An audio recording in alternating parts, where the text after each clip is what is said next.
기도하겠습니다. 성부와 성자와 성령의 이름으로 기도합니다.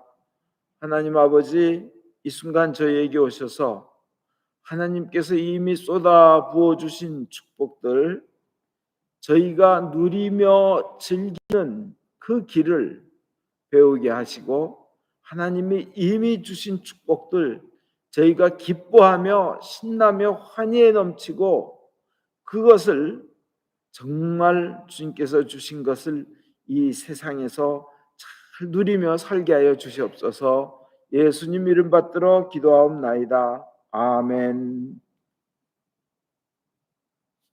모두 평안히 앉으십시오. 오늘부터 몇 주간 다음 주가 이제 땡스기빙으로 저희는 한국식에 맞춰서 한국교회에 맞춰서 다음 주를 추수감사절로 보내겠지만 사실은 다음 주가 대리밀주입니다. 그렇지만 하여튼 저희 오늘부터 4-5주에 걸쳐서 하나님이 주신 축복, 이미 하나님께서 우리에게 축복을 주셨다는 거예요, 이미. 근데 그것을 누리지 못하고 사는 사람들이 참 많습니다. 그죠? 또 믿음 깊은 사람들도 때로는 누리고 때로는 못 누리고 그럴 때가 있어요. 그래서 지금부터 5주에 걸쳐서 이미 받은 축복, 어떻게 그것을 누릴 것인가, 하나님 앞에서 어떻게 즐길 것인가를 우리가 같이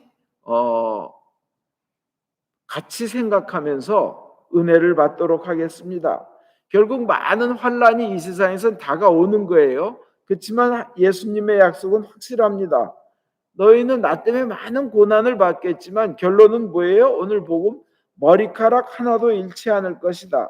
그리고 참고 견디면 생명을 얻을 것이다.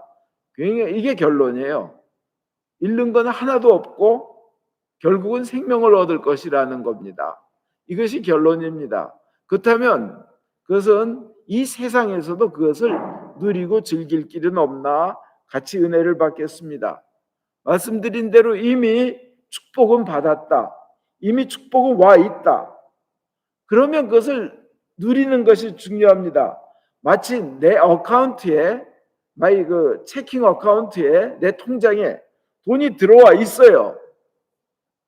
진실한 신자들은 정말 이미 다 모든 축복이 들어와 있는 겁니다.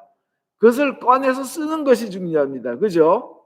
카드를 쓰건 체크를 쓰건, 그런데 돈은 들어와 있는데 쓰지 못하는 그런 경우가, 그래서 가난하게 사는 사람이 있다는 겁니다. 굉장히 가난한 집인데 옛날 그 오두막 집이에요. 그냥 위에 그 지푸라기 위에 진흙으로 해서 뭐 천장해 놓고 창호지에 놓고, 거기 보니까 10만 원짜리 자기 압수표로 이렇게 창을 붙인 게 있어요. 바람 들어오지 말라고. 30년 전에 10만 원짜리 자기 압수표는 굉장히 큰 돈이었습니다. 근데 저희들도 안타깝게도 때로는 신자들도 그렇게 사는 경우들이, 또 우리 모두 다 누구나 그런 경우들이 있습니다. 참 안타깝습니다. 그래서 우리들이 이 세상 살면서 주님께서 이미 주신 축복을 누리는 길을 몇 주에 걸쳐서 나누고 은혜 받겠습니다. 우선 이건 알아야 됩니다. 하나님은 우리를 축복하시려고 하신다는 겁니다. 하나님이 그 전능하신 분이, 모든 신비를 지은 분이 우리를 딱 해놓고 고생을 드립다 시킨 다음에, 봐라 너희들 내 맛 봤지? 나 진짜 무서운 거 알았지? 너희들 달달 떨어봐 이것들아, 이러려고 지으신 분 절대 아니시거든요. 그죠? 주님께서는 우리와 사랑을 나누시려고 우리에게 하나님의 모상으로서, 카피로서, 이미지로서 우리를 지시고 우리 그 사랑하는 연인처럼 그 사랑의 대상으로 만드신 거예요. 그런 하나님은 우리를 축복하시려고 하십니다. 그리고 하나님의 가장 큰 관심, 하나님의 가장 큰 소망은 우리를 축복하고 또 축복하는 겁니다. 그리고 하나님의 소망은 우리가 그것을 믿고 행복하게 즐기며 누리며 잘 사는 겁니다. 언제까지나. 그게 하나님의 소망이에요. 마치 근데 이거와 이 비유와 비슷해요. 제가 주일학교 교사할 때 하기도 했고 뭐 남한테 듣기도 했고 한 건데, 어느 날 이제 엄마가 한 아들이 하나 있었어요. 그 아들을 키우는 겁니다. 정성껏. 그 애기 아빠는 일찍 돌아가셨고 해서 온 정성을 다해서 애를 키웠어요. 애는 이제 커가면서 나도 이제 어른 구실을 해야지, 나가서 성공해야지 하고 엄마를 놔두고 집을 나갑니다.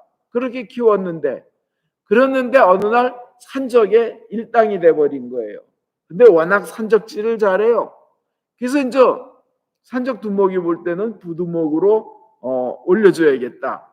그 대신 테스트를 해봐야겠다고는 그 아들한테, 너 엄마가 있다고 들었는데 엄마의 심장을 가져오면 너 부두목 시켜주겠다, 그러는 거였어요. 아들이 집에 열심히 옵니다. 엄마는 그리운 아들이 오니까 너무 반가워했지만 결국 아들은 엄마의 심장을 가지고 갑니다. 가다가 급히 가서 빨리 부두목이 돼야지 하다가 그냥 시냇물에서 넘어져서 그 심장을 놓칩니다. 심장이 물 위에서 둥둥 떠내려가면서 하는 얘기가, 얘야 내 아들아 너 다치진 않았니? 그러더라는 겁니다. 이게 제가 이제 주일학교 교사할 때 뭐 듣기도 하고 얘기한 내용인데, 헛구변낸 얘기지만 하나님의 마음이 똑같은 거예요. 우리를 위하여 아들까지, 이렇게 아들의 생명까지 주셨고, 그리고는 예수님께서는, 그 하나님이신 예수님께서 세상에 오셔서 온갖 좋은 거 다 주시고 치유해 주시고 뭐 사랑 베풀어 주시고 했는데 돌려받은 것은 죽음이었습니다. 고통, 어마어마한 고통이었어요.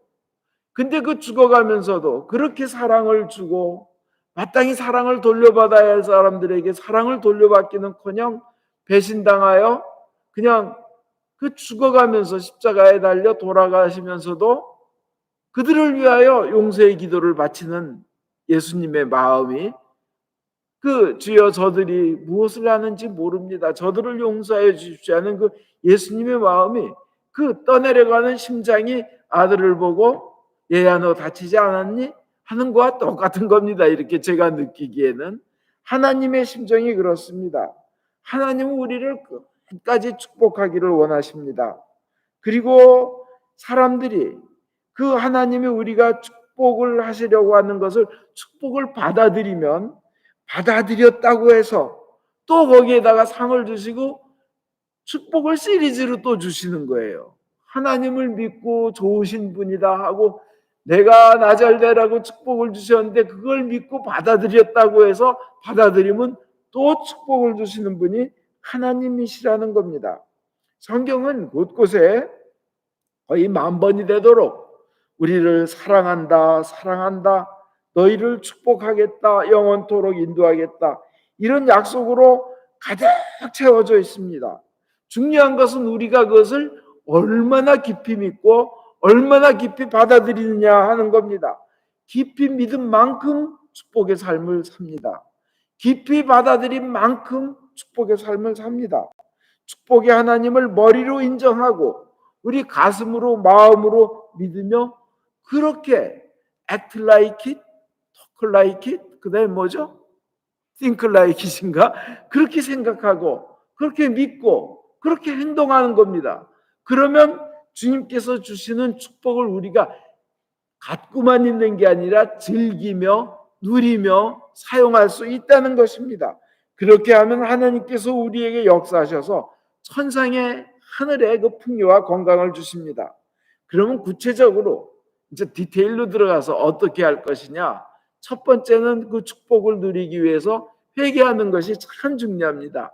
회개하고 예수를 믿으라, 그렇게 됐잖아요. 먼저 회개하는 거예요. 제가 이제 저희 한국에 있을 때 저희 교회에 초청 강사로 모셨던 분 중에 안강자 집사님이라는 분이 계시는데 1년에 실제 전도를 해서 자기 교회 교인으로 만드는 숫자가 1년에 10,000명이었어요. 10,000명. 한 아파트를 통째로 전도도해 아예 버스를 내절해 가지고 그냥, 근데 뭐 그 과정은 말씀 너무 기니까 그분은 2번이나 초청해서 이제 간증을 들었는데, 그분이 맨 처음에 예수를 믿고 맨 처음에 믿게 된 것도 애가 아파서, 근데 그 교회 집사님이 애가 나을 것이다 와서 기도해봐라 그래가지고 진짜 다녔는데 애가 낫더라는 거예요. 그래서 여기 진짜 있구나 해가지고 진짜가 있구나 해서 나도 내가 받은 이 기쁨을 전해야지 하고 막 전도하러 다녔는데 한 달을 전도를 하러 다녀도 한 명도 전도를 못했대요. 근데 다른 사람들은 뭐 10명을 했느니 막 이러는 거예요. 그 당시에 이제 그 교회가 한 10만 명으로, 한 교회에 10만 명으로 늘어나는 중이었습니다. 그래서 막 너무나 속이 상해서 주님 앞에 무릎을 꿇고 나와서 한 명도 한 달 동안 전도를 못해서 기도를 하는데 회개하라는 말씀이 들리는 거예요. 그래가지고 어릴 때 문방구에서 지우개 훔친 것까지, 남 집 앞에다가 침 뱉은 것까지, 하여튼 떠오르는 안 좋은 거 나쁜 거는 다 진심으로 회개를 하고 그것이 가슴을 찔러서 몇 시간 동안을 십자가 앞에서 교회에서 울고 회개를 하고 그날 전도하러 나갔는데 그날 첫날 16명을 전도했다고 합니다. 그 다음부터는 능력이 쏟아부어지기 시작해가지고 막 한 공단에 회사원 전체 막 이런 식으로 하게 되었습니다. 그래서 회개가 하나님의 능력을 받아들이는데 가장 축복의 길이라는 거, 아주 그거는 아예 원칙이죠. 나라는 그릇이 있다면 하나님의 능력이 들어온 뒤 그 그릇에 다른 돌들이 아니면 뭐 잉크나 짬뽕물 이런 게 들어있으면 생수가 들어왔을 때 섞여버려서 제대로 뭐 그렇잖아요. 우선 깨끗하게 닦아야죠, 회개로. 두 번째는 예수님을 최우선으로 해야 내가 축복을 누리고 즐길 수 있다는 거예요. 내 삶의 예수님을, 내 마음을 다하고 목숨을 다하고 뜻을 다하고 힘을 다하여 하나님을 사랑하라, 이거나 예수님을 최우선으로 생각하라는 거 뭐 같은 말입니다. 사무엘상 2장 30절에 나를 존대하는 자는 소중히 여겨주겠지만 나를 멸시하는 자는 천대하리라. 나 야훼가 말한다. 이렇게 돼 있어요. 하나님을 멸시한다는 게 제가 꼭 대놓고 멸시해서가 아니라 하나님이 나한테 뭔가 요청을 하시는데 그걸 거절하면 그것은 인간을 거절하는 게 아니라 어미하시고 지존하신 하나님을 거절하는 겁니다. 인간이 감히 어떻게 하나님을 거절할 수 있어요? 피조물이 창조주를. 주님께서 말씀하셔요. 나를 멸시하는 자는 천대하리라. 하나님한테 멸시를 받고 천대를 받으면 얼마나 참혹하겠습니까? 근데 그 반대로 그 대신 하나님이신 예수님을 가장 소중히 여기고 그분을 믿고 첫째로 여길 때 우리를 귀하게 여기십니다. 그 다음에 세 번째로 우리가 즐기고 누리고 축복을 진짜 신나게 신앙생활을 할 수 있는 방법, 세 번째, 하나님이 주시려는 선물을, 예수님이 주시는 선물을 귀하게 여겨야 돼요.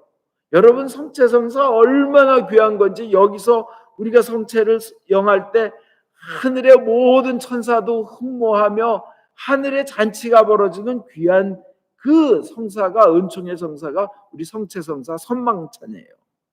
그 귀하게, 그 아예 귀한 선물입니다. 그것뿐만이 아니에요.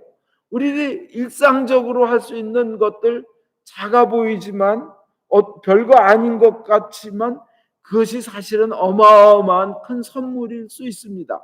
그렇게 조그만 것이 시작돼서 훗날 지나고 보면 어마어마하게 큰 축복으로 다가오는 수가 있다는 겁니다.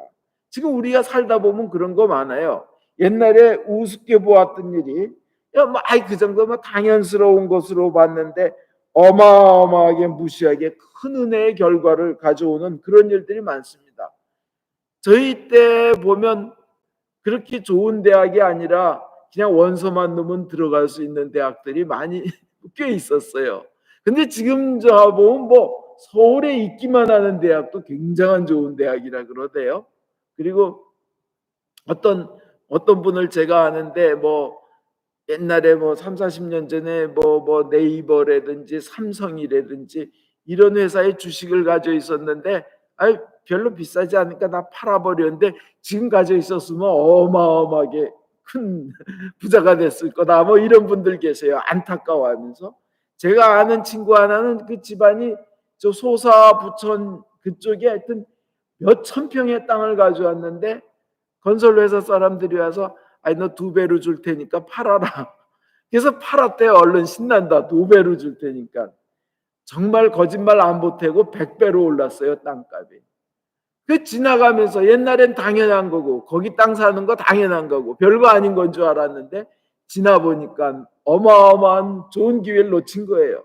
근데 우리가 하나님께서 우리에게 주시는 일상적으로 괜찮은 것 같은 뭐 별거 아닌 것 같은 것들도 하나님께서 원해서 주시려는 거면 귀중하게 여기고 소중하게 여길 때 하나님도 뭐라 그러신지 알아요? 네가 작은 것을 소중하게 여기고 충성하였기 때문에 너에게 큰 것을 맡기리라 그러시는 거예요. 큰 축복을 주시려고 하는 거예요.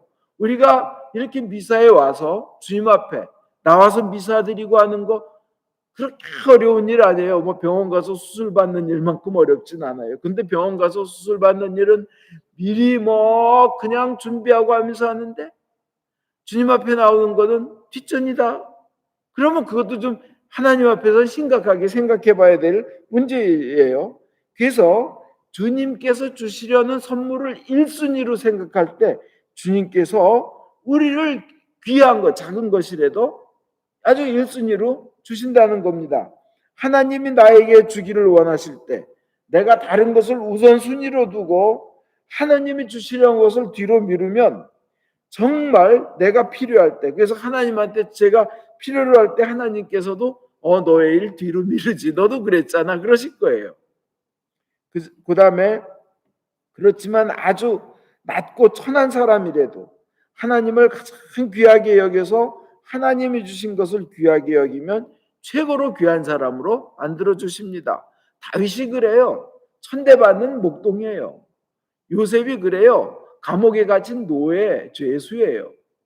그 다음에 이제 네 번째로 즐길 수 있는 방법이 순종인데 하나님이 주신 축복을 누리려면 순종해야 돼요. 하나님 뜻대로 해야 돼요. 내 성질대로 내가 화나는 대로 한다고 성질 팍 돋을 때 냅둬요. 나 하고 싶은 대로 할 거예요. 내가 말하고 싶은 대로 뱉을 거예요. 그런 축복 못 받는 거예요. 하나님께서 큰 축복을 주시기 전에 반드시 테스트해 보셔요. 큰 축복 주시기에. 근데 그 축복이 크면 클수록 테스트도 좀 더 진중하고 깊고 길어요. 테스트 수준도 높아요. 근데 그걸 참고 견디고 그 테스트를 이겨나가면 주님께서 주신 축복을 누리게 되고 즐기게 되는 거예요. 그리고 아주 기뻐하는 삶을 살게 돼요. 근데 이렇게 가만 보면 그래서 이제 수양이라는 게 필요하고 그래서 기도하는 게 필요하고 뭐 그런데 수행도 필요하고 가장 승질나고 이렇게 뚜껑 열릴 때 있죠. 스팀 받나 그런데 뚜껑 열릴 때. 그리고 입에서 한마디 내뱉고 싶을 때 그럴 때 속으로 그러는 거예요. 이거 하나님의 테스트다. 이때 이기자. 그래서 하나님의 사랑을 드러내자는 거예요. 그 사람이 정말 구원받은 사람인지 아닌지 알 수 있는 방법은 성령의 열매가 얼마나 맺혀 있나로 보면 확실히 알 수 있어요. 첫째가 사랑이에요. 그리고 쭉 나와요. 뭐 기쁨, 온유, 오래 참음, 자비, 뭐 양선, 뭐 충성. 근데 맨 마지막이 절제예요. 절제 열매는요. 최고의 그 아주 고수들이 최고의 그 신앙의 고수들이 맺혀요. 셀프 컨트롤. 정말 테니스도 잘 치는 사람들은 막 뛰어가다가 서야 될 때 탁 쓰고 돌아서잖아요. 못하는 사람들은 뛰어가다가 스림도 없어서 앞으로 쭉 나갔다가 돌아오면 늦어요. 그죠? 진짜 힘 있는 사람들이 절제가 되고 쓸 때 쓰고 돌아올 때 돌아오고 셀프 컨트롤을 하는데 이게 그 끝까지 참을 때 참고 하나님께 순종하려는 거 그것이 중요한 거예요. 어느 유도 선수가 국가대표 선수인데 이제 신자가 됐어요. 이쪽 뺨 때리면 이쪽 뺨 내놓으라 그랬는데 어떤 사람이 때리길래 이쪽을 내놓대. 딱 때렸어요. 그래서 하나님, 저는 주님께서 시키는 대로 했습니다. 할 만큼 했습니다. 하나님께서 시키신 대로, 예수님께서 말씀하신 대로 할 거 다 했으니까 인젠 내 차례입니다 하고는 집어서 던져버렸대요, 상대방을. 테스트에서 통과 못한 거죠. 그때 이러는 거예요. 내가 널 국가대표 선수인데 너 집어던질 수 있지만 예수님 덕분에 너 오늘 살은 줄 알아라. 얼마나 그럼 그 사람도 놀라겠어요. 김익두 목사가 그랬잖아요. 동네 불량배가 김익두 목사 회개하고 난 다음에 그냥 그 김익두가 그냥 제발 나타나지 않게 해달라고 막 기도하고 막 하루 소원이 그거인 장사들 시장에서 김익두가 어느 날 회개하고 신자 돼가지고 그 불량배가 김익두인 줄 모르고 쳤다가 김익두가 나 김익두인데 너 예수 때문에 살은 줄 알아라. 그러니까 불량배가 놀라가지고 그냥 형님 잘못했습니다 해서 두말 하지 말고 교회 따라와 그래서 장로 됐다는 거 아니에요. 그 중요한 테스트인 거예요. 그 과하지옥이라는 말이 있습니다. 과하가 이제 사타구니 과자예요. 과하, 사타구니 밑으로 갈지, 가는 치욕. 이게 누구 얘기인지 아세요? 딴 사람의 사타구니 밑으로 기어 넘어가는 치욕. 그걸 참 그게 초나라의 왕 그 한신장군이에요. 그 유명한 한신장군. 이 사람이 일이 잘 안 풀리고 조급할 때 그래도 키는 등치는 크고 머리는 좋고 한데 일이 안 풀리고 진짜 배고픈 시절이 있었어요. 그래도 늘 칼은 차고 다녔어요. 그러니까 건달 하나가 불량배 하나가 당신 등치도 크고 말이야 칼 차고 다니는데 이 사람이 무지무지한 그런 적인 줄 모르고 동네 그 건달이 너 나 한번 찔러봐 나하고 한번 싸워보자 그런 거예요. 그러니까 칼자루를 잡았다 뺐다 말라 그러는데 그 건달이 그러는 거예요. 너 칼 못 벌 것 같으면 내 다리 밑으로 기어가라. 얼마나 수치해요. 내 사타구니 밑으로 기어가라. 근데 한신은 그때 그 밑으로 긴 거예요. 기어갔어요.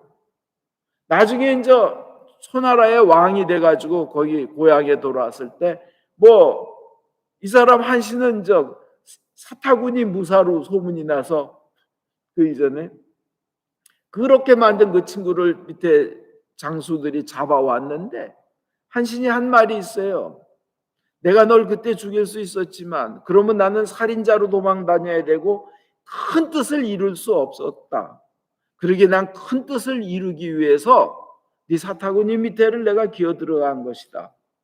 얼마나 큰 사람. 그리고는 그 불량배를 그 동네를 지키는 치안 담당관으로 임명을 했다는 거예요. 그죠? 이게 뭐냐면 하나님 앞에 끝까지 어떤 그 그냥 화나는 순간 그냥 다 그냥 뒤집어 엎고 나가고 싶은 이런 순간에도 하나님의 말씀을 듣고 끝까지 순종하는 거. 오늘 복음에 그렇잖아요. 끝까지 참고 견디면 영생을 얻으리라. 그죠? 잘 참고 견디는 이것이 중요한 줄 믿습니다. 하나만 더 말씀드리겠습니다. 다음 주에도 말씀드려야 되니까 축복이 다섯 번째로 축복이 다른 사람에게 흘러나가게 할 때 그때 내가 하나님의 축복을 즐기고 누릴 수 있다는 거예요. 우리는 보통 축복의 그릇을 나 자신을 생각할 때 축복의 그릇으로 생각해서 축복이 쏟아 부어지기를 원합니다. 쏟아 부어져요. 근데 거기 고여 있기를 하나님은 절대 원하지 않으세요. 그게 흘러나가길 원해요. 딴 사람의 축복의 도구가 되기를 원하십니다. 파이프 역할을 하고 채널 역할을 하고 그 다음에 축복의 통로 역할을 해야 됩니다. 그때 나의 진정한 즐거움이 기쁨이 또 누릴 수 있는 그런 능력이 생깁니다. 나머지는 다음 주부터 또 설교를 이어가겠습니다. 그래서 여러분 우리 기왕 신앙생활하면서 주님 앞에서 기쁘고 신나고 즐기면서 누릴 수 있는 그런 축복의 사람들 되기를 예수 그리스도 이름으로 축원드립니다.